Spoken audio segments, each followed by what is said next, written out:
David Miller left his coffee mug in the sink and grabbed his car keys from the kitchen counter.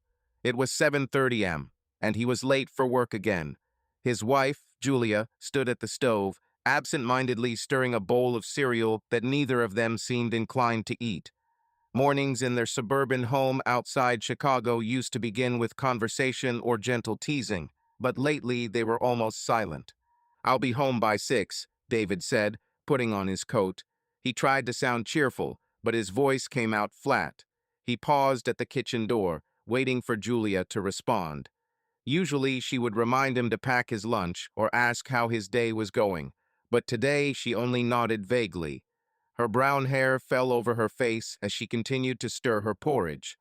In the soft light of the kitchen, David could see the tension in her shoulders. He moved closer. "Is everything okay?" he asked quietly. Julia looked up, as if pulled out of deep thought. "Oh yeah, it's okay," she replied, smiling tightly. Her dark eyes met him for just a second before looking away again. She turned off the stove. "Have a nice day at work, David." He hesitated. Before, he would have pressed her if he felt something was wrong, but she had become distant in the last few months. Every time he asked how she was feeling, she would evade the question, citing fatigue or stress. Now he wasn't sure whether to press her or give her space. He settled for patting her hand gently. "And you, try to have a good day," he said. David pulled his coat tighter as he walked out to the car, the chill of the autumn air chilling his bones. The maple tree in the yard had turned orange and red, shedding its leaves onto the lawn. Julia's car was still in the driveway. She usually left before him on Tuesdays, working as an accountant for a local insurance company, but today she had mentioned that she would be leaving later because of a doctor's appointment. David tried not to worry, but her behavior made him uneasy. On the way to work, 20 minutes from home, he turned on the radio, but he barely listened. His thoughts kept returning to Julia and her distant gaze. Their 20th wedding anniversary had passed by unnoticed that summer, just a dinner at a restaurant. He remembered how, 5 years ago, for their 15th anniversary, they had gone to Florida and felt like newlyweds again. Now, at 45, he felt much older than he had expected, and it seemed that Julia felt the same. They were both busy with work and raising their 17-year-old son, Ethan, who was in his final year and rarely home except for dinner and a nap. Perhaps this was the natural course of a long marriage, David mused. After 2 decades, things were bound to fizzle out a bit. The stress of work, the teenager at home, the chores, it was all wearing on him. He and Julia would go weeks without having a real conversation except about bills or Ethan's travel schedule for training. Intimacy was rare. He felt guilty had he started ignoring her. He had gone to bed late last night, sorting through work emails, and Julia had pretended to be asleep. He suspected she was awake, but she had refused to talk. The silence between them was deepening, and he didn't know how to break it. At work, David tried to focus on quarterly reports. He managed to survive the morning meeting, but by lunchtime his thoughts had returned to Julia. He pulled out his phone to text her. His fingers hovered over the screen. "How are you feeling? Is everything okay?" He added "love you" almost automatically, although she rarely reciprocated lately. A few seconds later, he pressed send. The answer came only 2 hours later. At 2 p.m., the phone vibrated. "Everything is fine. Busy day." No smiley face, no "love you too." David frowned. It seemed cold, but he figured maybe he was just overreacting. She said she was busy. That was normal, right? That evening, David returned home a little after 6. The house was dark except for the light on the porch. Julia and Ethan's cars were parked. Inside, he found Julia in the kitchen chopping vegetables for a simple dinner. Ethan was sitting at the table, lost in the music on his headphones. The kitchen was filled with familiar sounds, the sizzling of vegetables in a frying pan, the quiet hum of the refrigerator. "Hey," David said. He put down the briefcase and clapped Ethan on the shoulder. Ethan glanced at him, muttered "hello," and turned back to the screen. Teenagers, David thought with a wry smile. But he didn't mind. The important thing was that his son was home today. Julia turned around. "Hi, the food will be ready in 10 minutes," she said. Her tone was polite, but not warm. He noticed that she had changed from her office clothes into jeans and a sweater. She often did this for convenience, but today her appearance caught his attention. Her hair was freshly washed. She was wearing a little makeup, unusual for a home evening. They ate dinner while listening to the news, almost in silence, occasionally commenting on the events. Julia asked Ethan about school. He muttered that everything was fine. The teenager was more interested in a video game, which he quickly returned to as soon as he finished eating. David remained at the table with a glass of water. Julia sat opposite him, lazily moving broccoli around her plate. He decided to try to talk. "How was your day? How did everything go at the doctor's?" He spoke softly. Julia nodded. "A routine examination. Everything is normal." She began to gather up the dishes, as if closing the subject. David watched her. He knew her well enough to sense that she was hiding something, but he also knew that if he pressed her, she would distance herself. He came over to help her with the dishes. As they loaded the dishwasher, he said carefully, "I've noticed. You've been kind of distant lately. I hope you know you can talk to me if something's bothering you." His heart was beating faster strangely. He felt almost embarrassed to say this to his own wife.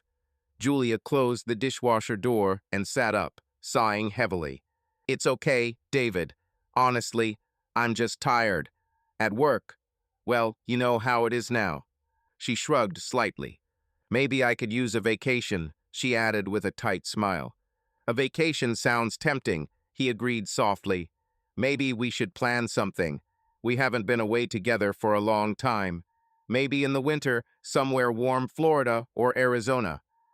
She looked at him, really looked, and for a moment something like longing flashed in her eyes.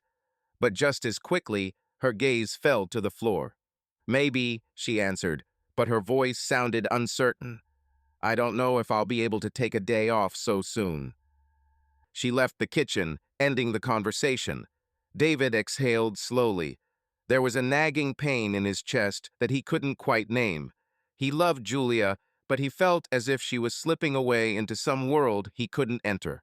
That night, after Julia went to bed early, citing a headache, David stayed on the couch, staring at the television, which was showing some late-night show he wasn't listening to.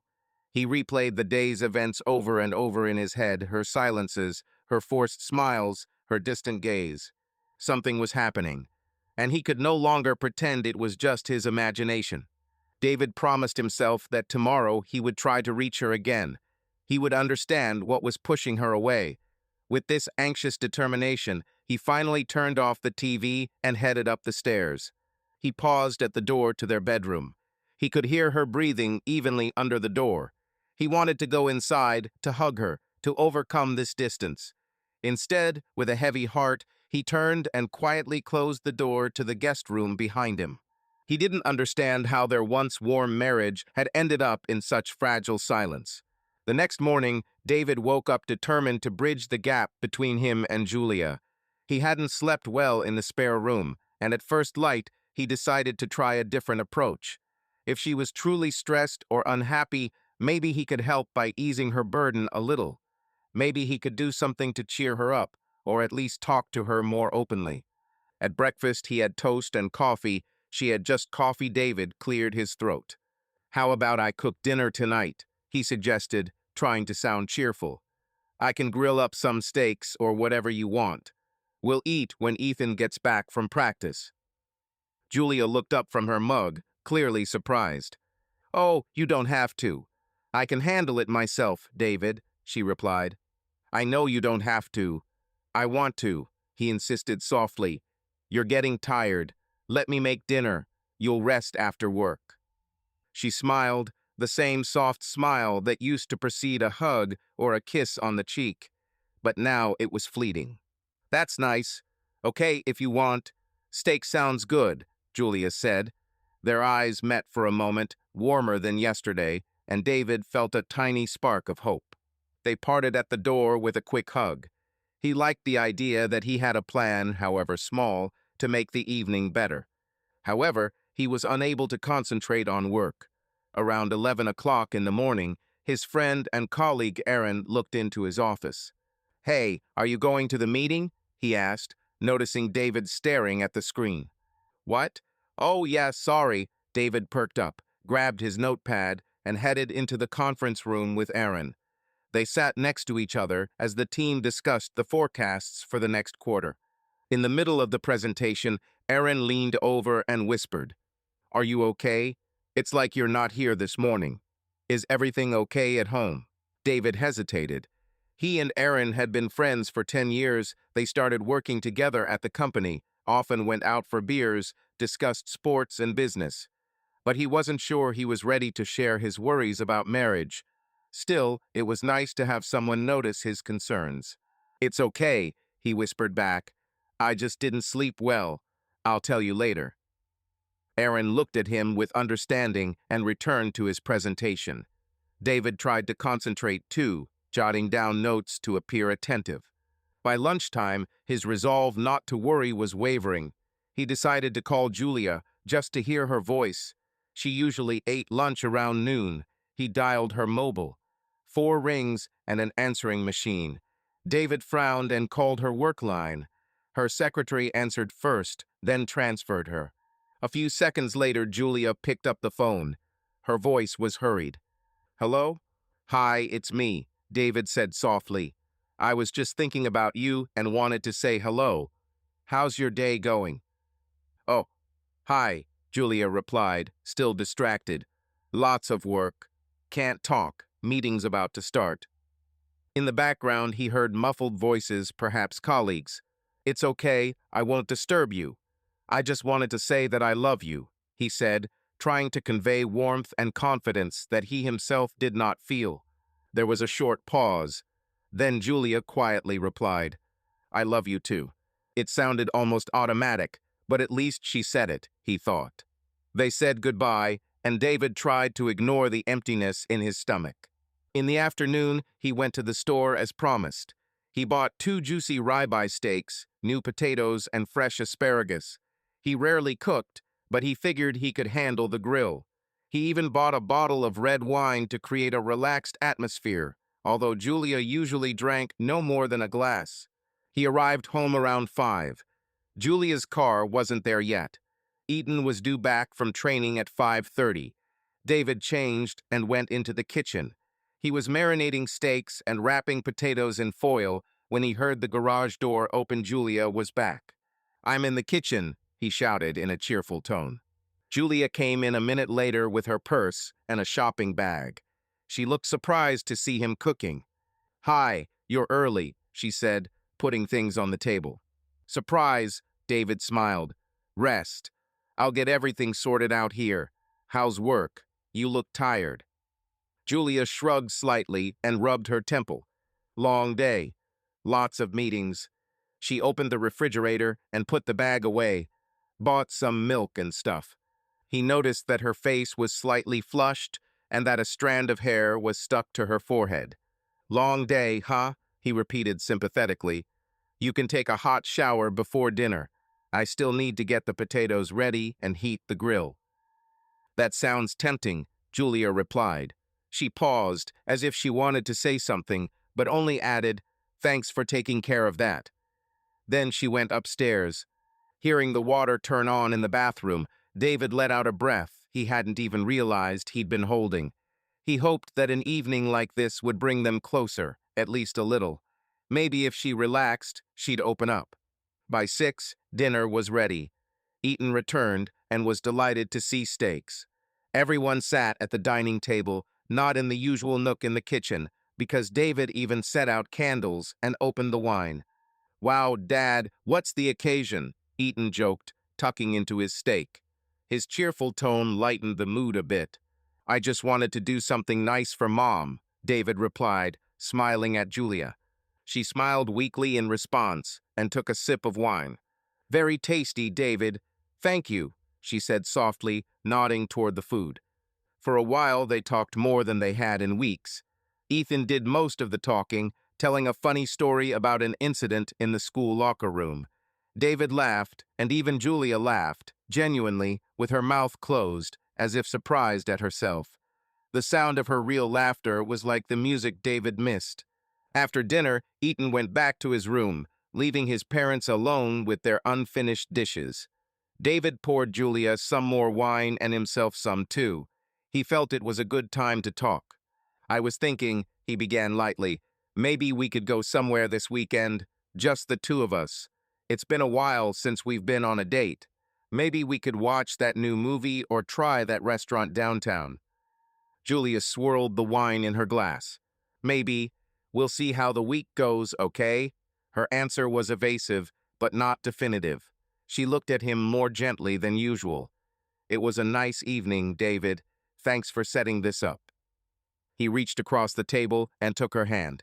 Please, he said quietly, you deserve to rest. I know I've been preoccupied with work. I'm sorry if I wasn't paying attention. Julia squeezed his hand lightly. It wasn't just you. I was distant myself. I'm sorry. She bit her lip, and David thought maybe she was going to say more. His heart started beating faster. But the moment was interrupted. Julia's phone, charging on the sideboard, vibrated sharply. She jerked her hand away and turned around. David saw her face change, slightly worry. Guilt? He wasn't sure. We need to see who it is, she muttered, already standing up. She picked up the phone and pressed the screen. I'll be right back, Julia said, not looking at him. She left the dining room and went into the living room. A moment later, David heard her muffled voice. She answered the phone. He remained at the table, his hand still where hers had been a moment ago. A chill ran down his spine. He tried to convince himself that it could have been anyone, a work friend, a sister.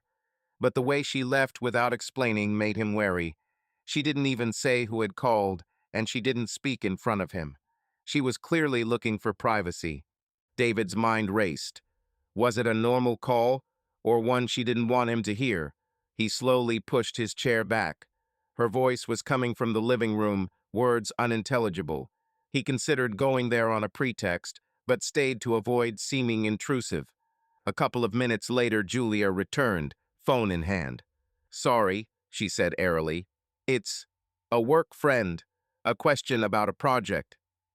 David tried to smile, but his chest tightened.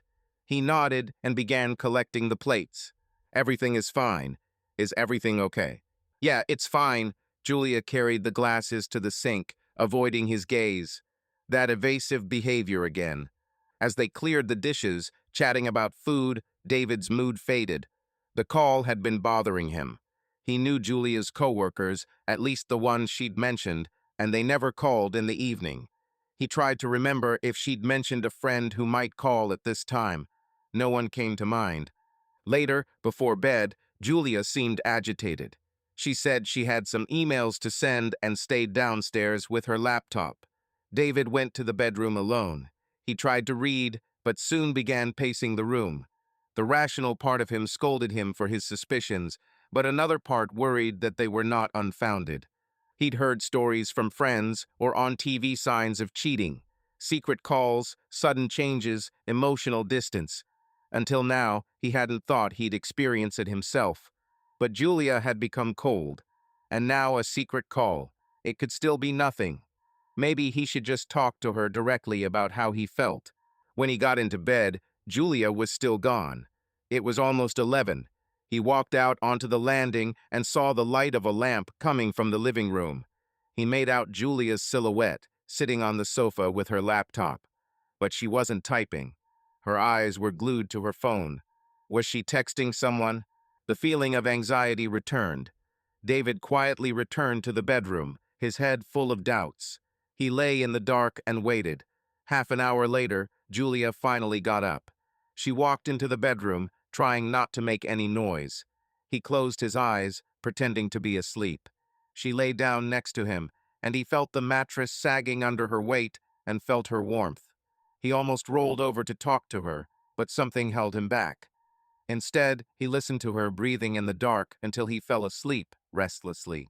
That night, he dreamed that he was searching the house for something, opening doors, peering into rooms, but Julia kept slipping away, disappearing around every corner. At the end of the dream, he finally found her behind a closed door, whispering to someone on the other side. He woke up sweating, his heart pounding. The feeling of anxiety did not go away.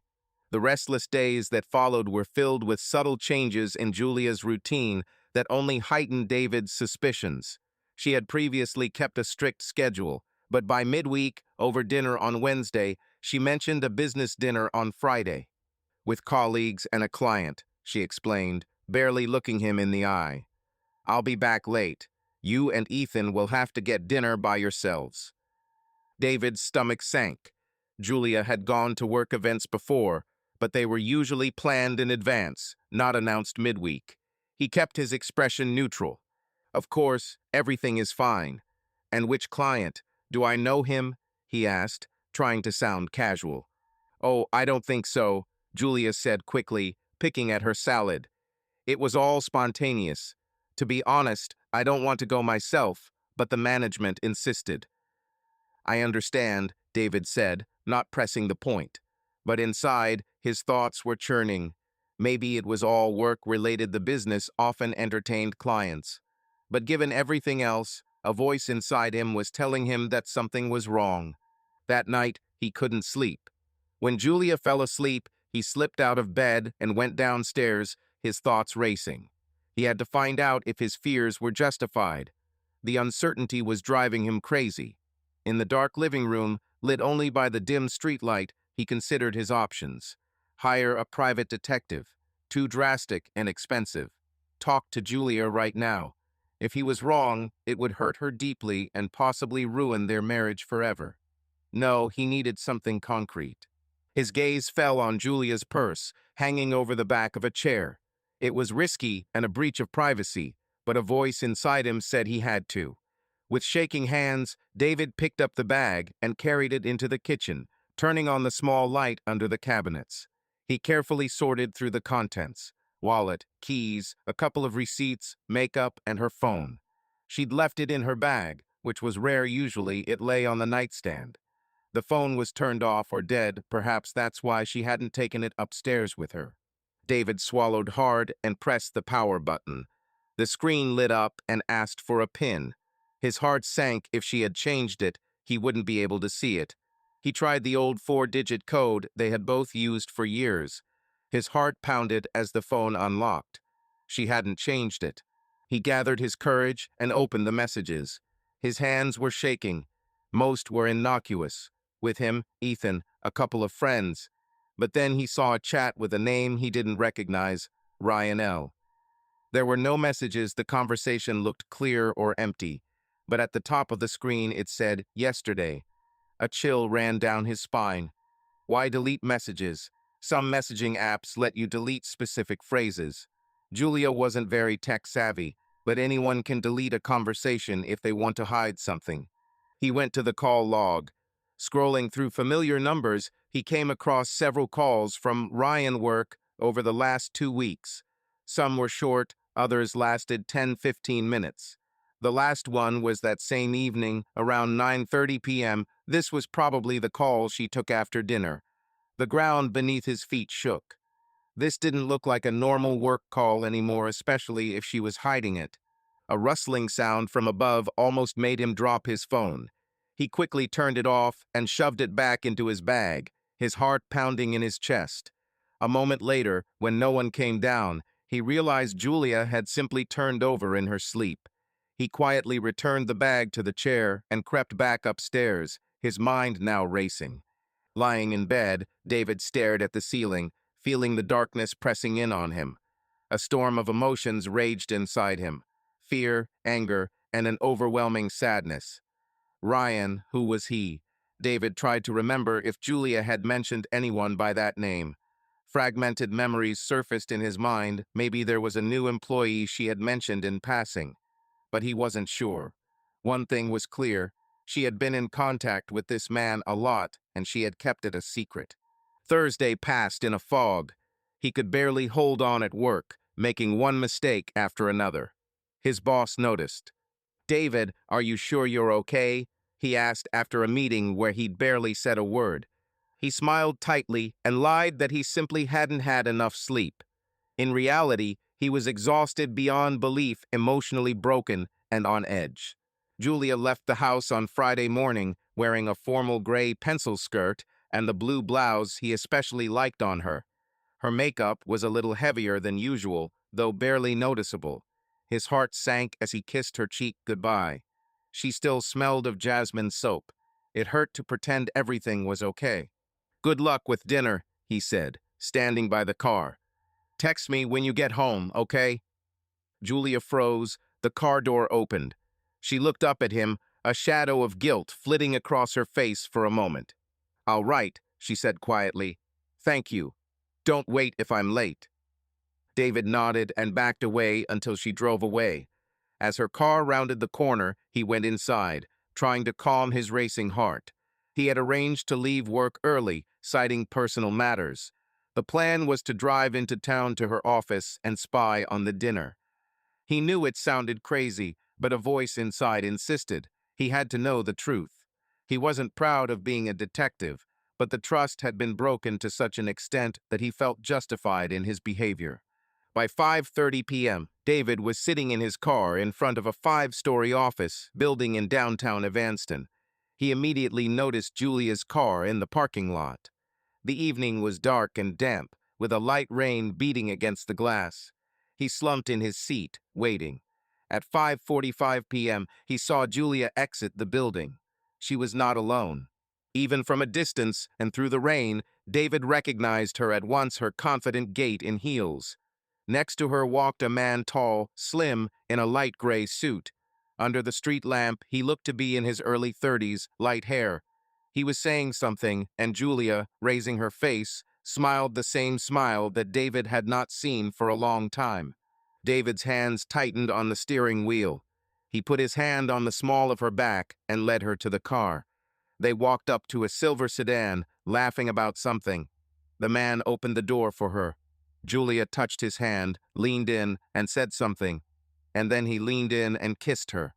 Briefly, but on the lips. She glanced back, as if checking to see if anyone was watching, and returned the favor. It was a blow. His worst fears were confirmed in one devastating second. He was speechless, paralyzed. A wave of nausea washed over him. His wife was kissing another man, openly, so the affair was real.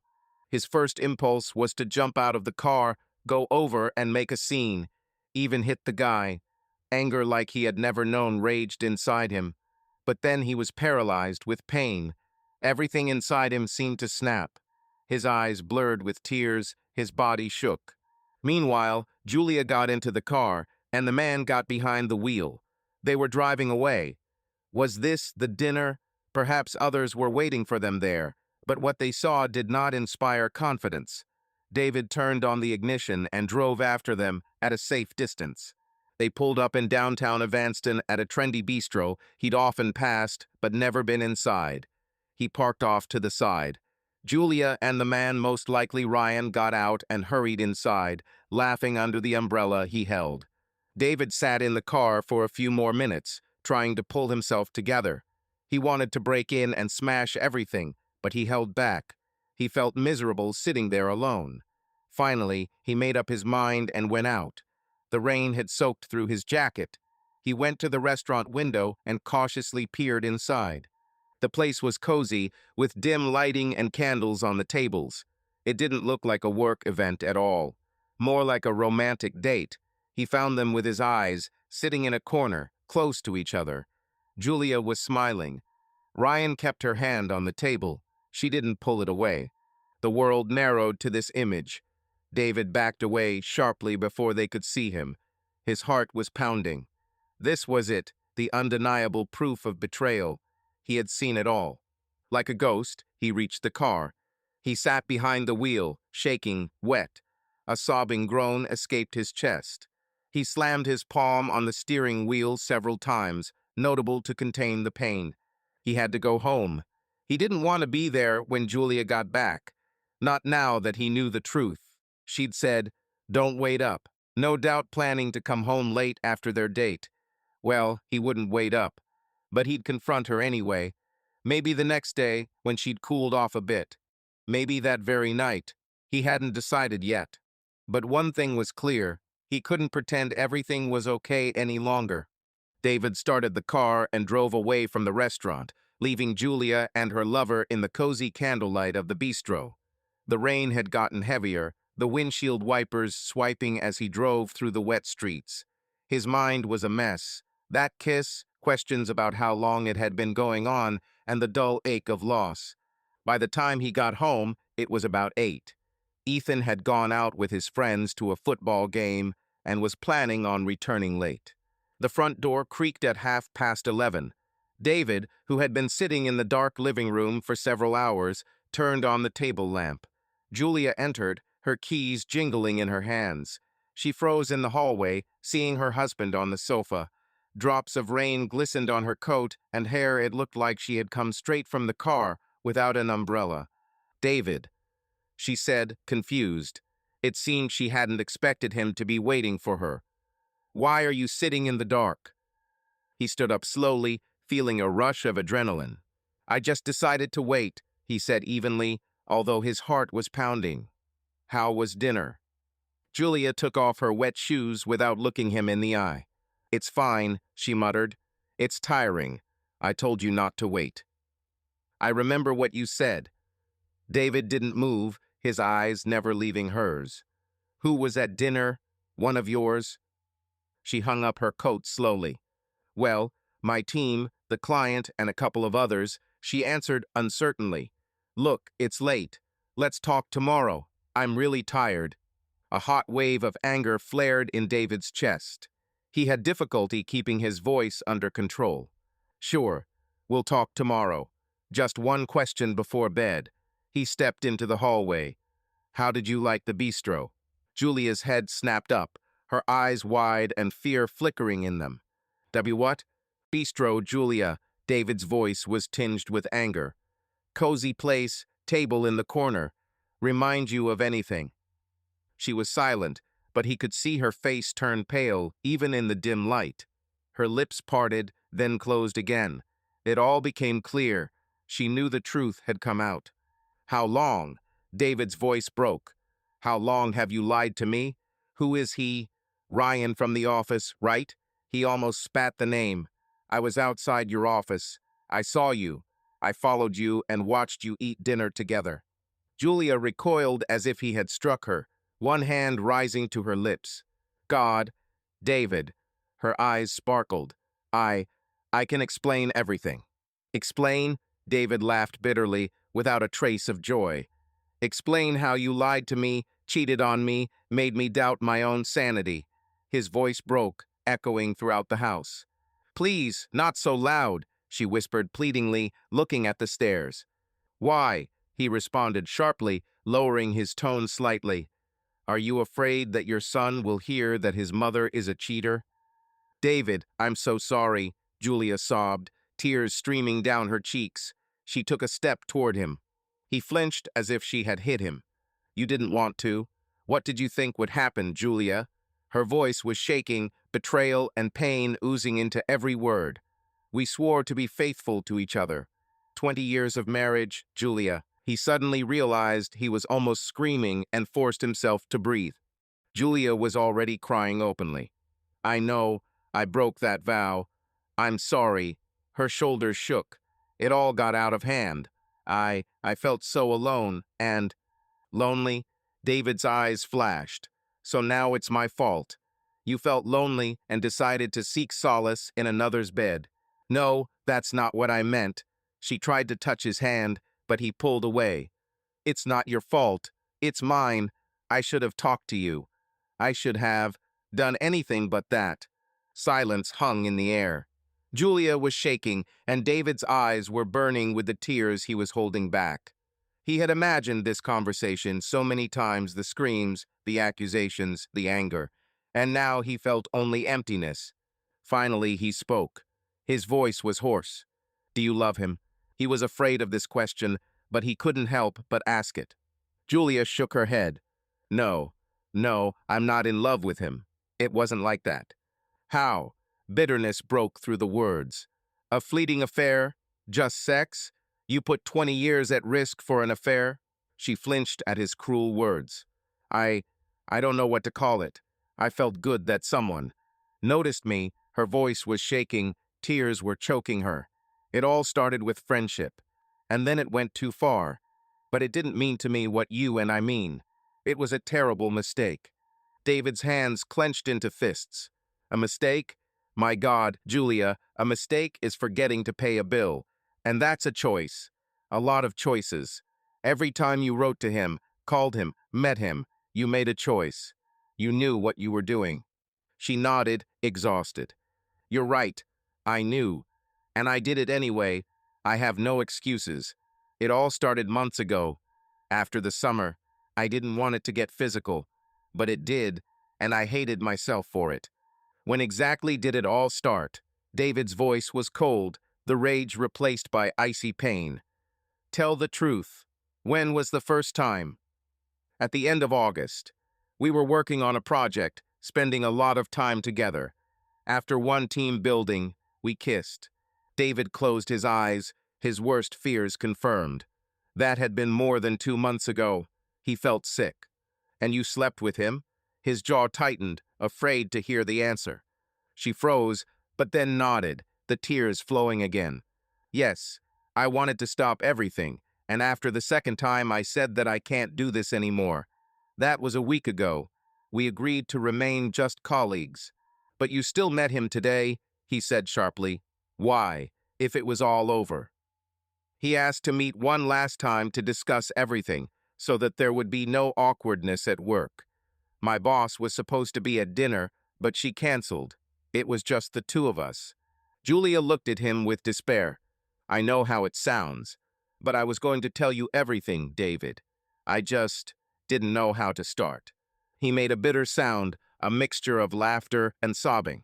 Seriously, you needed time? You should have told me right after that kiss in August. Or better yet, not at all. He ran his hand through his hair. God, Julia, you betrayed me, and you lied to me day after day. I was afraid, she whispered. I didn't want to lose you. I thought if I ended it quietly, you'd never know. He looked at her with distrust. Did you really think I wouldn't know? That we could live with a lie? He began to pace the room, anger pulsing.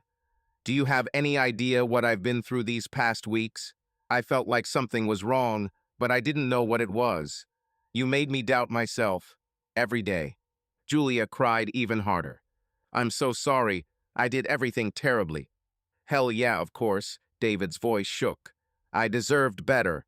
I never even thought about cheating. It never even crossed my mind. She dropped her hands, her eyes red from tears.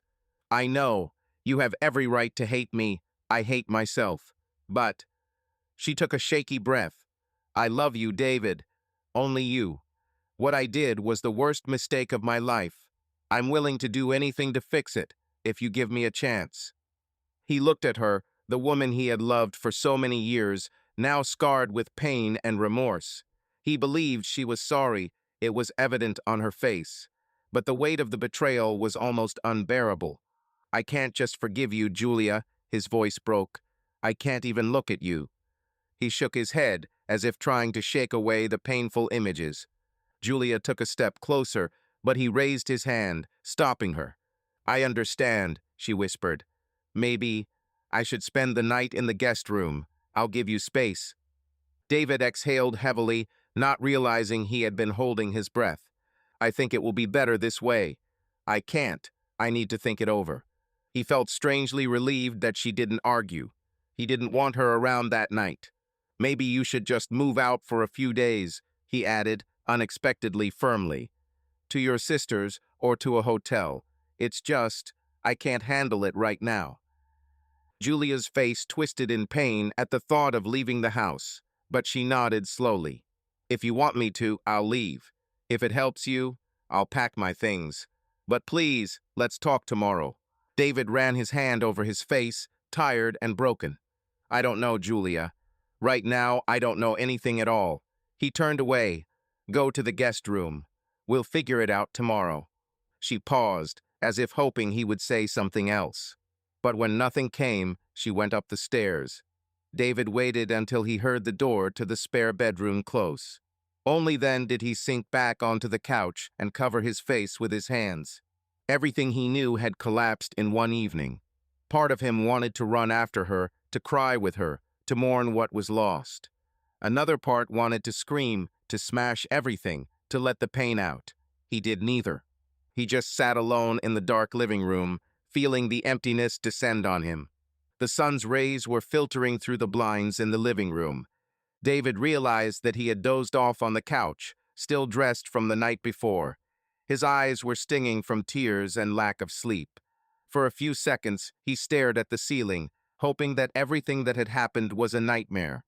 But the silence in the house and the heaviness in his chest reminded him that it was real. He heard movement upstairs, soft footsteps. Julia had woken up. David sat up slowly, wincing at the pain in his stiff neck. The fragments of their conversation from the night were playing over and over in his head, each sting reminding him of itself. He ran a hand over his face, bracing himself for the inevitable continuation. After a while, Julia came down the stairs with a duffel bag in her hand. She had changed into jeans and a sweatshirt. Her face was swollen, exhausted. Her gaze was downcast. Seeing David on the couch, she stopped on the last step. "I'm going to Karen," she said quietly, "for a few days, or as long as you need." David looked at the bag in her hand, then at her. Part of him felt relieved that she had decided to leave. Another part of him felt hurt that it had come to this. "Okay," was all he said, tiredly. He had no strength left for more. Julia carefully placed the house key on the console by the entrance, next to the car keys he had dropped there the night before. "I'll leave the phone on if you or Ethan need anything." Her voice wavered as she said her son's name. "I'll tell him you went to Aunt Karen's," David said evenly. He didn't yet know what he was going to tell Ethan next. Julia nodded and brushed away a tear. "I'm so sorry, David," she whispered, her voice shaking. "I know saying I'm sorry won't make it better, but I want you to know." The emotions flared up in his chest again, anger, pain, love, all tangled together. He nodded briefly. If he tried to say anything, he would either break down or burst into tears. He didn't want to show her either of those things again. She accepted the silence as the end of the conversation. With a final, unreadable look that he could not decipher, Julia opened the door. The fresh air of Saturday morning rushed into the house, and she left, closing the door quietly behind her. The silence that followed was both relief and torture. David sat still for a long time, trying to catch his breath. His gaze fell on the table where her key lay, separate from the bunch she had taken with her. He squeezed his eyes shut, overcome with emotion. She no longer felt she had the right to enter this house freely. It was all too real. A noise at the back door made him jump. Ethan walked in from the garage, his soccer jersey wrinkled from the game the night before. He looked like he'd been staying over at a friend's house. He dropped his bag by the door and was taking off his sneakers when he noticed his father on the couch, looking exhausted. "Dad, are you okay?" Ethan asked, frowning. It was unusual to see his father like this on a Saturday morning. David realized how awful he looked. He tried to force a weak smile. "Hi, son. I'm fine." The voice was hoarse. "How was the game? Did you win?" Ethan looked at him carefully, then nodded.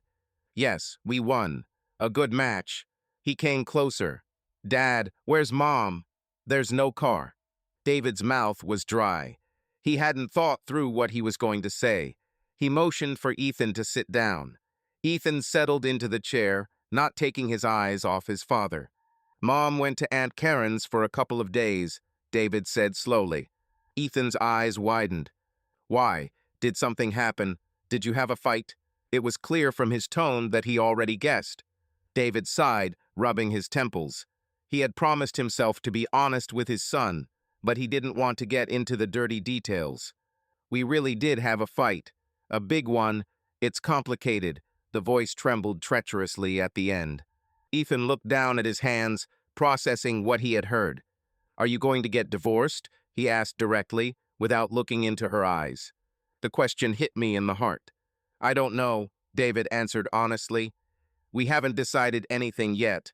We just need some time apart." Ethan looked up at him, tears in his eyes. "I heard you yesterday," he said, almost in a whisper. "I came in just as you were screaming. I heard bits and pieces from the hallway. Mom was crying. I didn't know what to do, so I went back. Spent the night at Kyle's."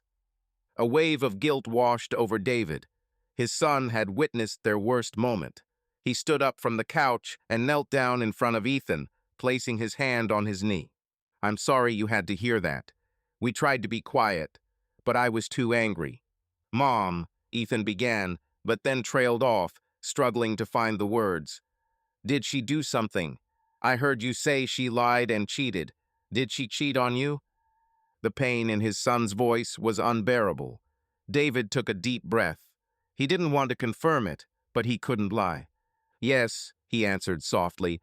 "Mom did something that hurt our family. She dated someone else for a while." Ethan closed his eyes. 2 tears rolled down his cheeks. He quickly wiped them away with his sleeve, trying not to show his weakness. "I can't believe it," he muttered. "Mom? Seriously?" He sounded both angry and hurt. "I find it hard to believe myself," David said, squeezing his shoulder.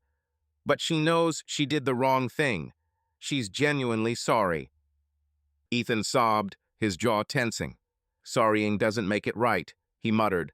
"What are you going to do now?" "Honestly, I don't know," David replied. "I'm hurt, I'm angry, and right now I need time. Both of us. This isn't going to be resolved in a day. It might not be resolved at all." Ethan nodded silently, his face more mature than usual, the pain giving him a serious look. "I hate that this is happening," he whispered. "I thought you were okay. Well, you weren't exactly gentle, but I never thought." David felt tears welling up. He hugged his son, remaining on his knees. "I didn't think so either," he said hoarsely. "I'm sorry you have to go through this." They sat there for a minute, Ethan's shoulders shaking with suppressed sobs, and David held the back of his head, like he had when he'd scraped his knee as a child. It was almost unbearable to see his child suffer because of their mistakes. Finally, Ethan pulled away and wiped his face. "I'm going to go take a shower," he muttered, needing a break from the emotions that had washed over him. "Okay," David said. "If you want to talk later, I'm here. And maybe don't tell anyone about this for now. It's a family thing, okay?" Ethan nodded. "Yeah, I won't blab." He hesitated. "Can I stop by Jason's later? We were going to study together." David realized that his son wanted to get out and get distracted. "Of course, just right when you're coming back." He managed a barely noticeable smile. "I can handle it." When Ethan went upstairs, David sank back onto the couch. The conversation with his son had exhausted him, but he was grateful he had been able to be honest. He leaned his head back and closed his eyes, unable to comprehend how their stable family had fallen apart so quickly. After a few minutes, he realized he needed something to eat. His stomach felt empty, but he had no appetite. He toasted a bagel automatically and ate it, barely noticing the taste. It was only 10 a.m., the first day of what was sure to be a long, painful journey.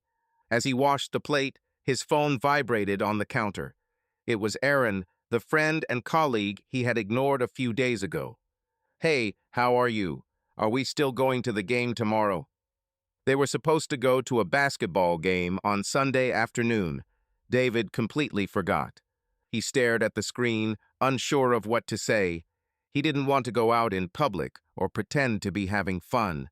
He typed, "Honestly, things are bad. I could use a chat. Are you free today?" The answer came immediately. "Sure. Let's go have lunch or a beer." David glanced at his watch. Maybe at 1 o'clock at O'Malley's. O'Malley's was a cozy pub that was usually quiet on a weekend afternoon. "See you there," came the answer. He put the phone down.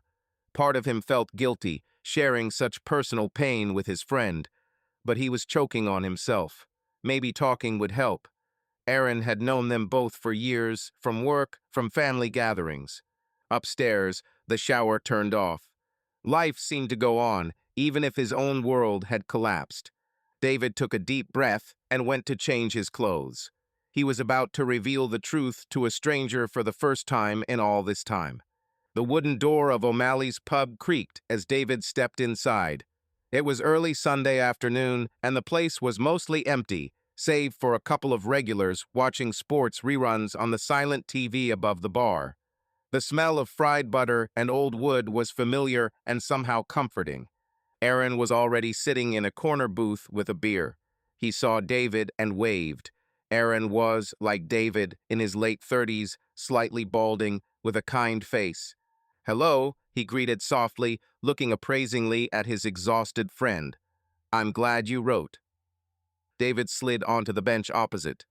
"Hello," he replied, forcing a weak smile that didn't reach his eyes. The waitress came almost immediately. David also ordered a beer. He didn't trust the food yet. After she left, there was a short silence. Aaron cleared his throat. "I was worried yesterday. I knew right away that something was wrong. What happened, buddy? You look like you haven't slept at all." David ran his hand over his face. "And I barely slept," he admitted. Aaron's eyes were full of concern, and David felt a lump in his throat. "I found out Julia was cheating on me." Saying it out loud for the first time was unbearable. His voice shook as he said his wife's name. Aaron's eyes widened in shock. "Oh, David," he leaned forward. "Shit, I'm sorry. Are you sure?" David nodded grimly. "Caught her red-handed. Last night." He swallowed hard. "She was seeing some colleague. For months, I had my suspicions, and yesterday I was convinced." Aaron exhaled slowly, running his hand over his head. "I don't even know what to say. I never would have thought." "Julia," he shook his head. "How are you holding up?" "Bad," David admitted, lowering his voice. The tears were coming again, but he held them in. "I'm angry, I'm hurt, I'm lost. One minute I want to throw her out of my life, the next I can't imagine life without her." He tore pieces off a cardboard coaster. Aaron nodded silently, listening attentively. "I don't judge," he thought. "Do you understand why she did it?" The waitress returned with the beer. David thanked her and took a long sip, hoping the bitterness of the drink would give it some bite. "She said she felt lonely," he said as she left. "That we had both grown distant. Said it was an accident and she didn't mean to hurt me." Aaron winced. That's what they always say, right? It just happened. But it was her choice. "Yes," David looked into the amber depths of the glass. "I keep thinking maybe I should have noticed something earlier, tried harder, as if I could have prevented it all." "Hey," Aaron said firmly, catching his gaze, "don't go down that path. It's not your fault she's cheating. We all get busy and distant. But there are ways to solve problems in a marriage other than having an affair. That's her responsibility." David nodded weakly. He knew Aaron was right, but the guilt still gnawed at him from the inside. "I asked her to leave for a few days. She's at her sister's now. I just needed space." Aaron took a sip of beer. "I see. What are you going to do?" He looked at David carefully. "Are you thinking about divorce?" The word hung in the air. Divorce. The first time anyone had said it other than Ethan's worried question. David's stomach tightened. "I don't know," he answered with difficulty. "Part of me says yes, there's no other way. She ruined the marriage. How can I trust again?" He paused, his eyes stinging. "But then I think about Ethan, and 20 years together, and I know she's sorry. She begged me for a chance to fix it." Aaron nodded slowly. "It's not a decision you make in a day, or a week. A betrayal like that. It's hard to imagine recovering from it, but I guess some people do." He sighed. "Do you think you'll ever be able to forgive her?" "I don't know," David whispered, holding back tears. "I love her, even now. But what she did, it hurts so much." Aaron reached out and placed his hand on his shoulder. "Too bad, friend. I wish I could say something smart. I've never had anything like that myself. But whatever you decide, I'm here." "Thank you," David said quietly. It was a little relief to know he wasn't alone. They sat in silence for a couple of minutes, sipping their beers. Then Aaron spoke again. "Listen, have you thought about consulting a lawyer just to know your rights?" "I was thinking," David admitted. Maybe I'll call on Monday. I don't have to file right away. Just understand what divorce entails. Aaron nodded. Smart. Knowledge is power. Even if you try to fix everything, it won't hurt. And if you decide to get a divorce, it's better to be prepared. David appreciated the practicality of the advice. Yes, you're right. He took another sip. I was thinking, maybe we should see a psychologist. Maybe even together, if we can try to save the marriage. Good idea, Aaron agreed. No shame in seeing a professional, especially with a blow like that. David smiled weakly, sadly. I never thought I'd be in this situation, talking about lawyers and couples therapy. Because my wife cheated, it still feels unreal. Aaron looked at him with sympathy. I understand. This can happen to anyone. People change, distance themselves, make mistakes. But you never think it will affect you. They ordered more drinks and continued talking.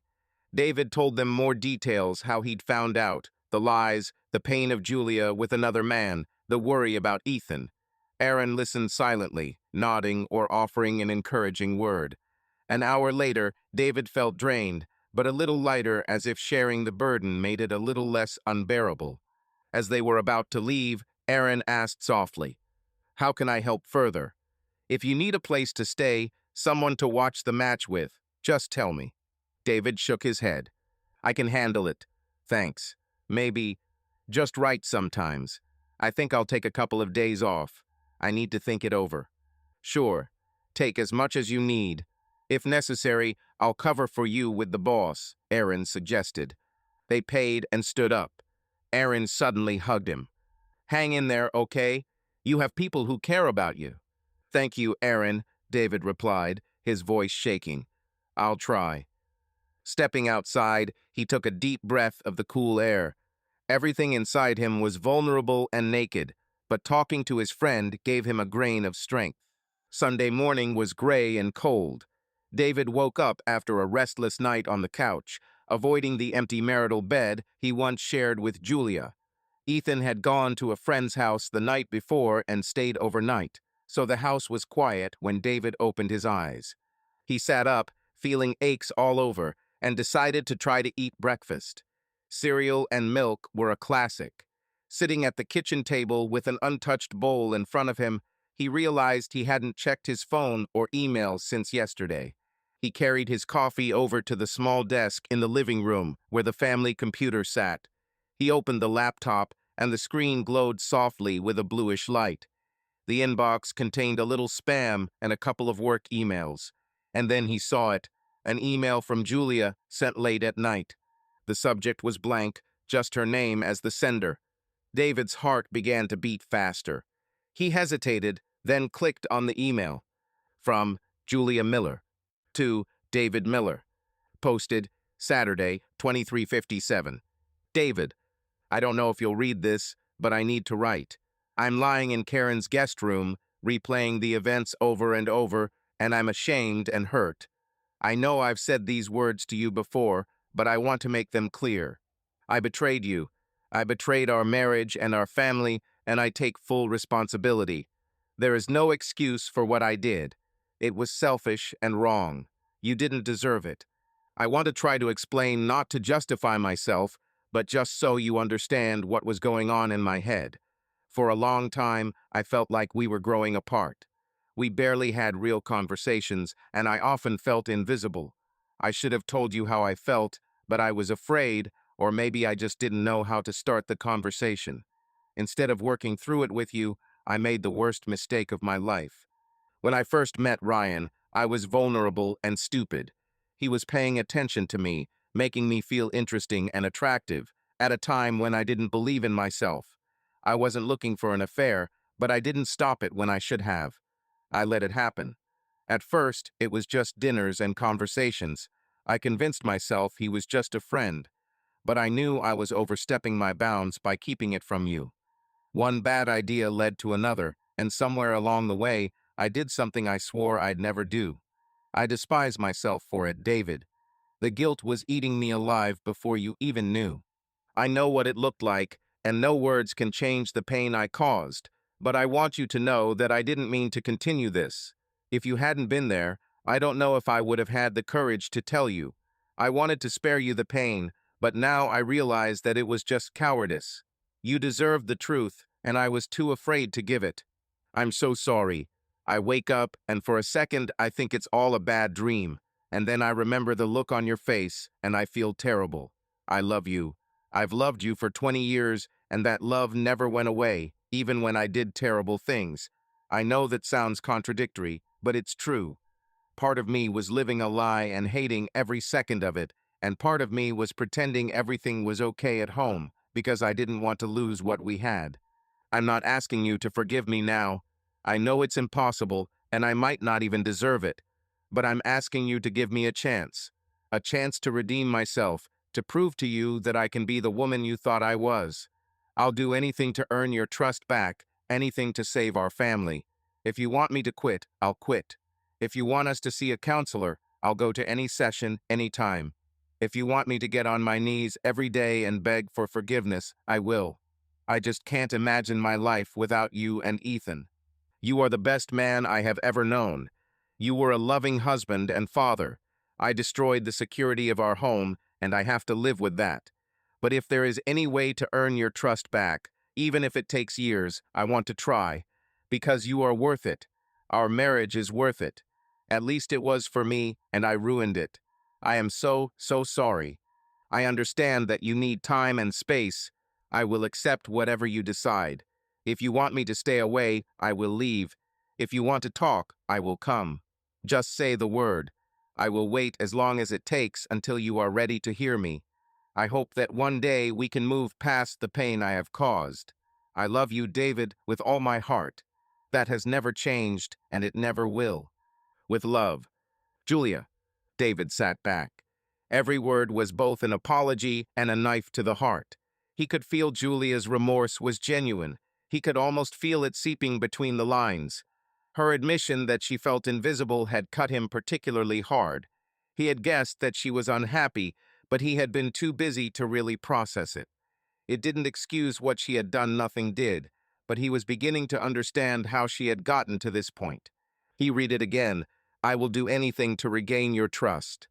For the first time since the betrayal was revealed, David felt something other than rage and pain. Maybe it was hope, or just relief that Julia really wanted to fix things. He realized he wanted to believe her, wanted to believe their marriage could still survive. But he was scared to death of being deceived again. Looking at the letter, he didn't know whether to reply. He couldn't form a coherent answer yet. Instead, he gently closed the laptop. He needed more time. But one thing was clear. Julia was reaching out to him, trying to keep him from falling into the abyss. And then everything depended on him. The rest of Sunday passed in a state of conflict. He and Ethan watched football on TV, not really rooting for the teams. They ordered pizza and ate in silence. Ethan asked if anyone had written from his mother, and David simply said, "She wrote a letter. She apologized." His son just nodded, still clearly angry at mother. As darkness fell, David knew only one thing. He owed it to himself to explore his options. He still didn't know if he could forgive Julia, but part of him didn't want to give up without figuring things out. Tomorrow, he was going to make some calls to a lawyer and maybe a marriage counselor. He hadn't yet decided whether to go to therapy, but he sensed the sincerity in Julia's words. If nothing else, they might still need professional help to sort out this mess, together or separately. Monday began with a sense of resolve for David, albeit a fragile one. After Ethan left for school early, to avoid unnecessary conversation, David put on a clean shirt and jeans. He made an appointment with a divorce lawyer a colleague had once recommended. At the time, David had no idea he would ever need it. The law firm was located in a small office building in the city center. As he waited in the waiting room, David felt numb. He looked at the brochures on the coffee table with titles like Know Your Rights and How to Get Through Divorce. It was strange to see those words and realize that they now applied to him. The secretary led him into a modest conference room. Soon a woman in a dark blue jacket entered and introduced herself as Marcia Levin, a family lawyer. She had a firm hand and a friendly, businesslike manner. "What brings you to see me, Mr. Miller?" she asked as they sat down opposite each other, a notepad on the table in front of her, pen at the ready. David swallowed. "I want to understand what my options are. My wife and I are having serious problems. She cheated on me. I haven't decided yet whether to file for divorce, but I want to know what it entails." Marcia nodded, showing no surprise she had probably heard this before. "I understand. Tell me briefly, how long have you been married? Do you have children, property, so that I can explain the overall picture?" David gave the short version. 20 years of marriage, one son, age 17. Own a house with a nearly paid-off mortgage. Both work full-time. No major debt, some savings and retirement accounts. "Okay," Marcia said, taking notes. "First of all, I'm sorry you're going through this. Let me start with the basics. Illinois, you live in Illinois, right?" he confirmed. "Illinois has a no-fault divorce system. That means adultery doesn't affect the division of property or the divorce itself. The court doesn't penalize adultery financially." David nodded, remembering reading about it the night he couldn't sleep. "Property is divided according to the principle of fairness," she continued. "Most often it is close to 50 to 50, unless there are compelling reasons to change the proportion. The income and contribution of each is taken into account. If the spouse spent significant family funds on the affair trips, gifts, this may be an argument, but the process is complicated." He winced. Judging by Julia's words, meetings with his lover took place at lunch or after work. It was unlikely that there were significant expenses except for restaurants. "As for your son," Marcia said, "if he's 17, he'll probably be an adult by the time the divorce is final.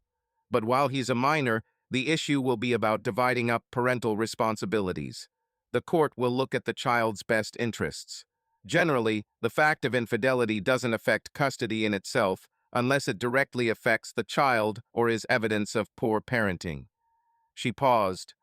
"From what you've said, your wife hid the affair from your son, so it probably won't be taken into account in court." "Yeah," David muttered. He hadn't even considered using the betrayal against Julia for custody. He hadn't planned on getting back at her through their son. If it came to divorce, he assumed they'd agree on joint custody. Regarding alimony, if you both work and earn about the same, perhaps the question will not arise. Illinois uses formulas depending on income and the length of the marriage. Infidelity does not directly affect. What is important is financial need and ability. David listened in silence. It turned out that, legally, Julia's betrayal changed almost nothing. Emotionally, it changed everything. "That is, in essence," he said slowly, "if I file for divorce, we will most likely divide the property equally, we will raise our son together, and each will go his own way." Marcia sighed. "In general, yes. We can discuss the details, but this is the basics. I will also say that many couples in this situation first live separately, try counseling. In Illinois, there is no mandatory separation stage before divorce, but people choose to take time for reflection and recovery or not." "That's probably where I am now," David admitted. "She's very sorry and says she wants to fix it. And I don't know. I came here to figure out what it would look like if I decided to get a divorce." "That's reasonable," the lawyer said softly. "It's better to have all the information. I can give you the materials. If you want to move on, I'll help. And if not, there's nothing wrong with just knowing." She handed him some brochures, then asked if he had any more questions. David thought about it. "Ah, a lover. Can something be done about him?" "File a lawsuit. I don't know." Marcia smiled sympathetically. "People ask me about that sometimes. There used to be alienation of affection lawsuits in some states, but not in Illinois anymore. There's nothing serious you can do. I understand you're angry, but you have no leverage over him legally." He had suspected it himself, but it was useful to hear confirmation. "I see." He exhaled. It was both easier because of the clarity and harder because of the situation itself. They ended the meeting. The lawyer reminded him that he could call at any time. David left with a folder in his hands and a head full of thoughts. Standing by the car, he looked at the cold autumn sky. The cold penetrated the bones. He hoped that the legal advice would help him push him towards reconciliation or divorce. But instead, he felt as torn as ever. Legally, the divorce was simple, but emotionally not at all. Sitting in the car, he realized there was one more call he needed to make. He pulled out a business card from his wallet a year ago. A friend had recommended a center for communication in marriage. He and Julia never went to the seminar, but he kept the card. Taking a deep breath, he dialed the number. After a couple of switches, he spoke to the receptionist. It was unusual to introduce himself and briefly explain the situation. The woman was polite and friendly. Within minutes, he had an appointment for Wednesday, 6 p.m. "Come with your wife if she agrees," she said. "If not, you can come alone." He signed up anyway, deciding that he could cancel if necessary. The hardest part remained, telling Julia. They hadn't spoken directly since Friday. He sat in the car, fiddling with his phone. Would he be able to hear her voice? The scene flashed before his eyes. Her tear-stained face, her sincere words in the letter, her promise to go to therapy. This was a chance to test her intentions. Finally, he dialed her number. There was a beep, and she answered immediately. "David?" Julia's voice was quiet, full of concern. His throat tightened at the sound of her voice alone. "Yes, it's me," he said. There was a pause.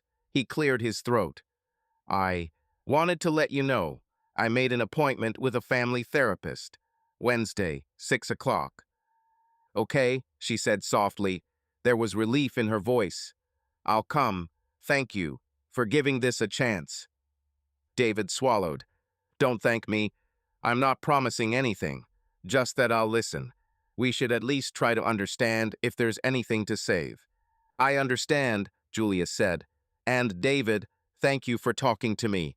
Even if it's just about the organization, it means a lot to me." He didn't answer. There was silence, not hostile, but filled with pain. "See you on Wednesday," he finally said. "See you later," she replied. "And I love you." David closed his eyes. He couldn't answer that not yet, so after a short pause, he simply said, "Goodbye, Julia." He hung up and put the phone down. Wednesday evening arrived with a sense of anxious anticipation mixed with tentative hope. David drove to the counseling center with a knot in his stomach. Julia had returned home briefly in the afternoon to prepare, and they had agreed to drive separately. Their conversation was politely practical, far removed from their previous closeness, but without hostility. In the center, a modest building with calming blue walls, David saw Julia in the waiting area. She stood up as soon as he entered. "Hello," she said quietly. "Hi," he said, shoving his hands into his jacket pockets. He noticed her fiddling nervously with her wedding ring. For a moment, he remembered that he had taken his own ring off in a fit of anger on Saturday and hadn't put it back on since. His finger felt strangely bare. Before the silence could fall, the door to the corridor opened and a middle-aged man with a warm expression appeared. "David and Julia?" he asked. "I'm Dr. Samuels. Please come in." They followed him into a softly lit office with 3 chairs arranged around a low table. A box of tissues was in plain view. After the introductions, Dr. Samuels invited them to sit. "As I understand it, this is your first session together," he began. "What would you like to achieve here?" David and Julia exchanged glances. Julia spoke first, her voice shaking. "I want to save our marriage. I know I did something terrible, but I want to try to fix it, if that's even possible." David looked at his hands. "I'm here because I don't know if our marriage can be saved," he admitted. "But I don't want to make that decision without trying everything. If there's a way to restore trust, I want to see if it's possible." Dr. Samuels nodded. "That's a very honest starting point. Julia, you admit you've caused pain and want to make it right. David, you're not sure, but you're willing to look for an opportunity. That's a realistic position on both sides." He settled more comfortably in the chair. "Perhaps you could take turns briefly describing what happened from your perspective." David, will you begin? David took a deep breath. With Julia silently by his side, he laid out the basic facts. How he had felt her withdrawing, the suspicious signs, the night he had followed her and caught her with another man, and the pain that had come with it. His voice shook, but he kept his cool, holding on to the facts. When he finished, Dr. Samuels turned to Julia, who was already wiping her eyes with a napkin. "Julia, how do you see what happened?" he asked softly. She nodded, sobbing. "Everything David said is true. I cheated. I betrayed him." She took a deep breath. "I felt lonely and disconnected in my marriage for a long time, but that's no excuse. I should have talked to him or offered him therapy instead of seeking solace elsewhere. I regret it so much." She described how the affair had begun first emotionally, then physically, and how guilt had eaten away at her. She looked at David. "I hurt the person closest to me. I will do everything to fix it." Dr. Samuels listened attentively. "Thank you both. It sounds like there was a communication deficit in the marriage, and Julia, you chose an unhealthy way to deal with it. And David is now facing a huge breakdown in trust." They both nodded, and David felt relieved to hear his therapist acknowledge the extent of his pain. "Rebuilding trust after betrayal is difficult, but it is possible," the doctor continued. "It requires transparency, communication, and a willingness to endure painful emotions. Julia, you need to prove your trustworthiness through your actions, and David needs to be willing to trust you again one day if he decides to stay." "I don't know how to trust her again," David sighed. "I check her phone now. Even though she gave me the passwords, I feel paranoid." Julia made a gesture with her hand, not touching him, but as if wishing. "I understand. I said I'd be an open book. I even offered to quit my job because that guy, Ryan, is there too. I haven't officially quit yet, but I'm willing to if it helps." It was the first time she had spoken about it to him personally. She had mentioned it in a letter, but it was the first time she had said it out loud. "I asked her to break up with him," David said. "She says it's over, and I believe that. But the fact that they're working together still bothers me." "That's natural," Dr. Samuels said. "Julia, if work is a trigger for David, this is a concrete step you can take." "I'm going to quit," she said immediately. "I've already prepared a letter of resignation. I was just waiting to discuss it with you in person." "Did you really write it?" David asked in surprise. "Yes, I'll find another job. It'll take time, but I don't want to work there if it hurts you." He felt a warm but bitter gratitude. "Thank you." Dr. Samuels smiled softly. "It's a good move. But even if Julia leaves her job, trust won't be restored instantly. David, you'll be hurt and suspicious for a long time. Julia, you'll have to be patient and not defensive if he asks questions or asks for reassurance." "Of course," she quickly agreed. "I have no right to defend myself. I want him to ask whatever he wants. I'll be honest." But at the same time, the doctor added, "We need to make sure that this does not become destructive. Constant control cannot last forever. But at the first stage, openness can help. For example, shared access to phones, call histories. This is temporarily acceptable."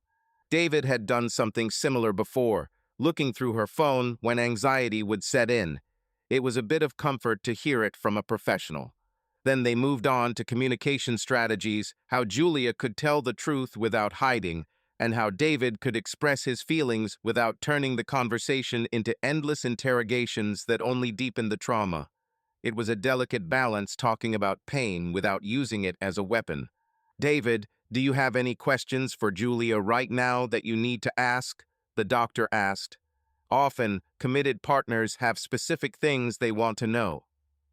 I want to understand why I was insufficient. What did he give her that I didn't?" His voice broke, a deep uncertainty in it. Julia's eyes filled with tears.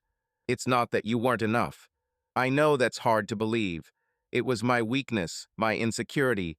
He gave me attention when we were distant. I felt unwanted. Although it wasn't just your fault, I was distant too. He was there for me in my weak spot, and I made a terrible choice. It was never about you being bad. It was me being weak and dishonest." It didn't erase the pain, but David nodded, appreciating the frankness. They discussed how to respond to triggers, sudden outbursts of anger, or painful thoughts. The doctor suggested a simple phrase, such as, "I'm going through a tough time right now," as a signal for Julia to show support without causing a fight. By the end of the hour, much had been said, but nothing had been resolved. This was just the first step. Dr. Samuels gave the task of each person writing down feelings in a journal, especially when the pain hit. He also suggested spending some light time together, say, a short walk or coffee without heavy topics to reestablish a positive connection. As David left the center, he felt exhausted, but with a little hope. Julia walked beside him to the parking lot. They stopped at his car. "Thank you for coming," she said quietly. "I know how hard it was." "Yes," he admitted, and he realized that this was the calmest and longest conversation they'd had in a long time. "It still hurts, Julia. That hasn't changed. But I appreciate how you're taking it all so far." She tried to smile. "I'm trying, and I'll try as long as it takes." They stood in awkward silence, wanting to say more, but not knowing how. Finally, David nodded. "See you tomorrow, maybe, if you want to come see Ethan." She beamed slightly. "I would like to, if he doesn't mind, and you too." "I think it'll be okay," he said. He knew their son missed her, despite his anger. They hadn't decided how they were going to live their lives, but maybe short visits would help Ethan adjust. "Good night, David," Julia whispered. "Calm down," he replied. He watched her walk away to the car. In the weeks that followed, David and Julia struggled to forge a fragile new equilibrium. Julia quit her job a week after their first therapy session, severing her primary connection with the man she was having an affair with. She took on part-time freelance work to keep busy, but mostly focused on repairing her marriage. They attended weekly sessions with Dr. Samuels together and occasionally one-on-one. After about 3 weeks, David cautiously agreed to let Julia come home. Living apart was beginning to weigh on Ethan, who was constantly shuttling between his aunt's house and their own to see his mother. Besides, if they were serious about rebuilding their relationship, it would be wise to try living under the same roof, with the caveat that David could ask Julia to leave at any time if he felt things weren't going well. Julia spent the first night in the guest bedroom. Neither of them was ready to sleep together. Her presence in the house again brought David mixed feelings. On the one hand, it was cozy when she kissed Ethan goodnight or helped cook dinner. On the other, every move she made caused him flashbacks of betrayal. They tried to speak carefully. Sometimes the conversations were light, talking about Ethan's college applications, what to cook, or even reminiscing about funny moments from the past. Other times, the silence was heavy, awkward, full of the unspoken. Julia often looked at David as if she expected a rebuke or a breakdown, and sometimes they did. One Saturday, on Dr. Samuels's advice, they went to the park together. It was early winter, December, and the cold air stung their cheeks. They walked slowly along the path by the pond, wrapped in their coats. Julia kept her distance, made no attempt to take his hand, but smiled as she saw the ducks gliding across the frozen water. "Remember when we used to bring Ethan here to feed them?" she asked softly. David nodded, a slight smile appearing on his lips. He then chased after them with a whole loaf of bread in his hands. A warm memory. Little Ethan, laughing, ducks, Julia nearby, laughing too. They laughed quietly, and for a moment it felt almost like before. That night, David had let Julia sit next to him on the couch, while he and Ethan watched a movie.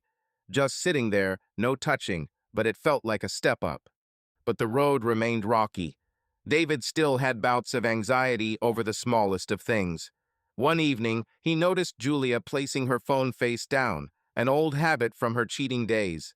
Though his mind told him it was an accident, his suspicions were instantly aroused. He demanded to see the phone. Julia handed it over without hesitation. There was nothing on it. She apologized for placing it that way and understood why it had caused anxiety. These episodes happened often. Julia was patient, but David began to hate himself for being suspicious in his own home. The real test came about a month after that day, as David now thought of the day he'd learned of her betrayal. Julia was cooking dinner, and David was cleaning the living room. There was a stack of papers and letters on the table. Among them was a printed copy of a letter. His eye caught the name Ryan at the top of the page. My heart sank. It was an email exchange, a letter from Ryan to Julia, sent about 2 weeks after she was fired.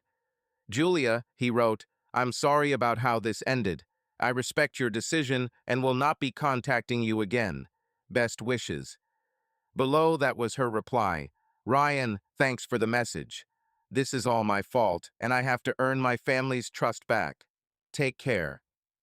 Julia probably printed the letter to show to her therapist or David himself, but then forgot. But her mind went silent at that moment, and her emotions overwhelmed her. Why hadn't she told him right away? Even if the answer was appropriate and final, the fact of concealment was a storm. He burst into the kitchen, a crumpled piece of paper in his hand. Julia, his voice was sharp. What is this? She turned away from the stove, saw the letter, and turned pale. Oh, I was going to show you. Sorry, David. I should have told you right away. Hell yeah, it was worth it. His voice broke. He wrote to you 2 weeks ago, and you kept quiet? Julia put down the shovel and stepped towards him. I didn't want to hide it. I saved it to show in therapy and to you. I was just afraid I'd upset you, and then I forgot. I'm sorry. I forgot, he repeated bitterly. We agreed, after all, no secrets. Any attempt at communication, even one-sided, you must tell me. She sobbed. You're right. It's my fault. I read it, I answered finally. Then I wanted to discuss it in therapy, but we were always solving other issues. He threw the letter down on the table with a bang. I can't do this. This constant doubt. How can I live like this at all? She reached out to him, but didn't dare touch him. It will pass. Dr. Samuels said, with time, with trust. Time? It's been a month, but it feels like it was just yesterday. I can't sleep. I'm overcome with flashbacks, and now this letter. He shook his head, his eyes red. Maybe we're just fooling ourselves, Julia. Maybe I won't be able to forgive. Julia was already crying. Please don't say that. We did it. A walk, an evening on the couch. I know it's hard, but if I give up now. He turned away. I don't know. Maybe I really am close to giving up. And then a voice came from the doorway. Please, no need. They both turned around. Ethan was standing in the doorway. I didn't mean to eavesdrop, but you're so loud. He swallowed. It hurts me to watch you suffer. David immediately felt a pang of conscience. Ethan, I'm sorry.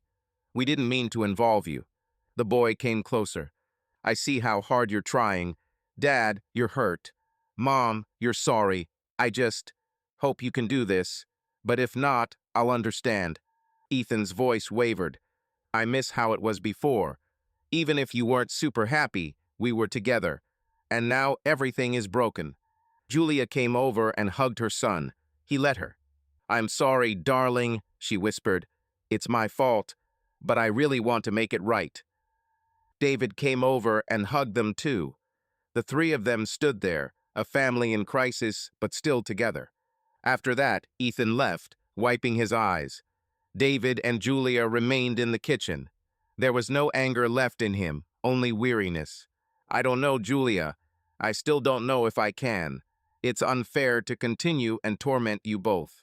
Julia's voice was barely audible. If you really can't, I'll accept it. But I believe you can. Maybe with time, I still hope. He looked at her, exhausted, guilty, but loving. This was the same woman he had lived with for 20 years. She had hurt him, but he still loved her beneath the pain. I won't decide anything today, he said quietly. Let's just get through this evening. He looked at the letter, already calmer. Thank you for answering him like that. And I'm sorry for yelling. She nodded with tears. You have nothing to apologize for, but thank you.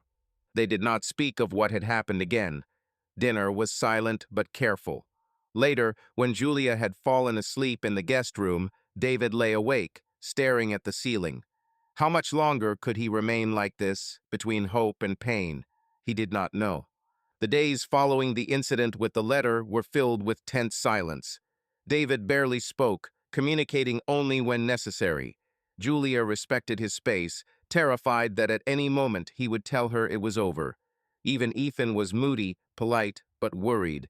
By the end of the week, David felt himself drawn back to the place he often went to when he needed to think, the garage.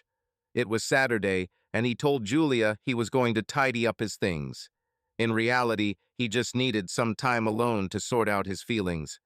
While sorting through the dusty boxes, he came across one labeled Memories. Intrigued, he opened it. Inside were old photo albums, high school yearbooks, and a small box of mementos. He sat down on an overturned box and began leafing through the album. The photos showed happy faces him and Julia on their honeymoon, young and radiant, moving into their first apartment, the two of them holding newborn Ethan, both crying with joy. Each photo was a time capsule from a brighter time in their lives. David's throat tightened. The two in the pictures didn't know the pain that lay ahead, but the love in their eyes was unconditional. He picked up a folded piece of heavy paper from the memento box. When he unfolded it, he recognized Julia's handwriting. It was the letter she had written him on their first wedding anniversary. He had kept it all this time. Dear David, 1 year down, a lifetime ahead. I want you to know that marrying you was the best decision I ever made. Your love makes every day brighter. I can't wait to see where this journey takes us through the joys and the trials, me yours and you mine. Always with love. Julia. His hand shook as he held the letter. Through joys and trials, she had written.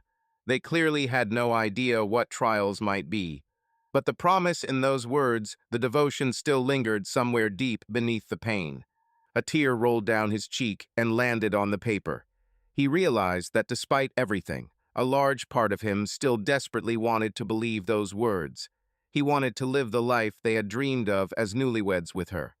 Julia had broken his trust, yes, but she had worked hard to regain it, and he still loved her.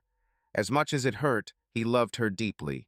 He wiped his face and took a deep breath. This was the crossroads he'd been standing at all this time. Commit fully to forgiveness and healing, or leave. Leaving might free him from the pain of mistrust, but it would also lose all the good they had and could have had. It would destroy their family forever. Staying would risk being hurt again, but it would also give him the chance for redemption and a stronger connection. At that moment, sitting in the garage among the ghosts of their former happiness, David made a decision. He carefully folded the letter and closed the box. Then he went into the house. He found Julia in the kitchen, cutting carrots for a stew. She looked up, surprised by his sudden appearance. He must have had a special expression on his face. She put down her knife. "Is everything okay?" she asked quietly. Without answering directly, David walked over to the liquor cabinet and pulled out half a bottle of wine. Julia watched him warily as he poured 2 small glasses. He slid one across the countertop to her. "Do you remember," he began, "the wine we had at our wedding?" She blinked, a little confused, but nodded. "Chardonnay. We bought a case, and I think there are still a couple of bottles left in the cellar." He smiled faintly. "Yes, we saved them for special anniversaries." He raised his glass. "I think we'll remember this evening, too." Julia took the glass carefully, not taking her eyes off him. "What do you mean?" David took a sip and exhaled. "I've been thinking a lot, and I've decided." He swallowed, his heart pounding. "I've decided that I want to really try to forgive you, to stay, to go through this together." Julia's eyes widened, quickly filling with tears. "David," she breathed, almost in amazement. Are you sure?" He nodded slowly. "Yes, I can't promise that it will be easy or that there won't be bad days. But I am sure of one thing. I don't want to lose you. I don't want to lose our family. I want us to find our way back completely." A sob of relief escaped her, and she covered her mouth with her hand. "Thank you," she whispered through her tears. "I promise you won't regret it. I'll prove it." Tears welled up in his eyes, too. He walked around the kitchen island and came to her. It was the first time in a long time that he had reached out to her himself. He took her hand. It was warm and shaking. Julia looked at their clasped hands and sobbed, then looked into his eyes. "I love you so much," she whispered. "I never stopped." "I love you too," he finally said, tears streaming down his cheeks. They were the first words of love he'd spoken since he'd learned of her betrayal, and they were sincere. She sobbed softly and hugged him. David held her close as she cried on his shoulder. He closed his eyes and buried his face in her hair. For the first time in a long time, he felt a warm shadow of peace. It didn't mean everything was okay, far from it. But they had both made a choice not to let it ruin them. They stood there for a long time, just holding each other in the quiet kitchen. Finally, Julia pulled away a little. "Maybe? Let's go sit down? Talk?" He gently brushed a tear from her cheek. "Yes, let's talk." They went into the living room and talked all evening, openly and honestly, as they had not done for many years. They touched again on the pain, the causes and consequences, but now with a common understanding. They were not fighting against each other, but for their marriage. When exhaustion finally got the better of him, David began making himself a bed on the couch, insisting that Julia sleep in their shared bedroom. But Julia stopped at the top of the stairs, looking at him hopefully.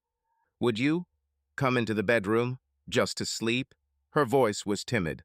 David realized that he wanted this too to end the evening of hope with her, an unspoken promise of a return to normalcy. He nodded. "Fine." In the bedroom, they changed and lay down. They both felt a little awkward, as if it was the first time. Carefully, David reached out and hugged her. She pressed herself against him, sighing with tears of joy. They lay in the darkness, the familiar smell and warmth of each other comforting their wounds, which still had to heal. Before falling asleep, David whispered in the darkness, "We will succeed." He felt Julia squeeze his hand in response, and for the first time since the nightmare began, he actually believed it. The late May sun was pouring down on the school football field as the graduation ceremony began. David sat in the stands next to Julia, their shoulders resting comfortably against each other. Below, among the capped and gowned graduates, walked Ethan, tall and confident, scanning the crowd until he found his parents. When their eyes met, David raised his hand, waving proudly at his son. Julia clapped her hands enthusiastically, her eyes already brimming with tears. It had been 6 months since that dark autumn when their marriage nearly fell apart. The road to today had not been without its bumps. There had been difficult conversations and moments of uncertainty, but with each passing week, the trust and understanding between them had grown. They had continued to go to therapy for several months, and they had sincerely applied everything they had learned. Julia had kept every promise she had made. She had been open, patient, and never avoided David's pain. For his part, David had slowly learned to trust her again, especially as she saw how her actions consistently matched her words. The sharp pain he had once felt had become a scar still present, but no longer defining their days. In April, Julia started a new job at a small marketing agency, a completely new environment with no ties to her past. She made sure David felt comfortable, arranging an informal get-together with colleagues so he knew everyone in her new world. He appreciated the gesture and actually felt at ease. At home, their affection slowly revived. They held hands again during evening walks, exchanged light kisses in the kitchen, and laughed at old jokes that only the two of them understood. It was not quite the same as before, in some ways even better and stronger, tempered by what they had been through. "I can't believe he's graduating," Julia whispered as the principal began reading out the names of the graduates. David chuckled softly. "I know. It seems like only yesterday he was chasing ducks with bread in his hands." She smiled, slipping her hand through his and resting her head on his shoulder for a moment. Public displays of affection had been difficult at first, but now they seemed natural again. David responded by gently resting his cheek against her head. When Ethan's name was called, they both jumped to their feet, applauding loudly. "That's my boyfriend," David shouted, tears in his eyes. Ethan beamed, looking down at them from above the stage, holding his diploma high above his head. After the ceremony, the family reunited on the lawn among graduates and parents. Ethan approached with his arms outstretched. "We did it," he joked, hugging both his mom and dad. Julia kissed her son on the cheek, and David slapped him on the back, genuine pride radiating from him. A friendly woman stood nearby, offering to take a photo. And there the three stood, hugging each other, a whole family, smiling sincerely into the camera. Later that evening, back home from the celebrations, David and Julia sat on the porch swing and watched the sunset. Ethan had gone out to party with friends, and for a moment they were alone in the silence and soft golden light. "Thank you," Julia said quietly, breaking the silence. "For what?" David turned to her, intertwining his fingers with hers. "For believing in us. For this second chance," she said, looking at him with warm sincerity. "I know how difficult it was." He squeezed her hand gently. "We both put in a lot of effort, and I'm glad I stayed." Julia leaned down and kissed him, softly, long, and it was all there. Love, regret, forgiveness, and hope. When they pulled away, David pressed his forehead to hers, smiling. "We did it," he whispered. "We survived one of the worst storms, yes," she agreed, "and whatever happens next, we'll get through it together." David looked up at the evening sky, where the first stars were beginning to twinkle. There would always be trials in life, he knew that. But sitting here with Julia, he felt ready for anything. They had walked through the fire and emerged, not unscathed, but together. And in that, he found a deep sense of peace. He stood up and extended his hand to his wife. "Come on," he said with a slight smile. "Maybe we should open that bottle of Chardonnay we've been saving." Julia's face lit up with joy and understanding. She took his hand and followed him into the house. Subscribe to our channel so that your love doesn't cheat on you, and go ahead and listen to the next story, because this story is nothing compared to the next one. If you're under 18, don't even think click to the next one.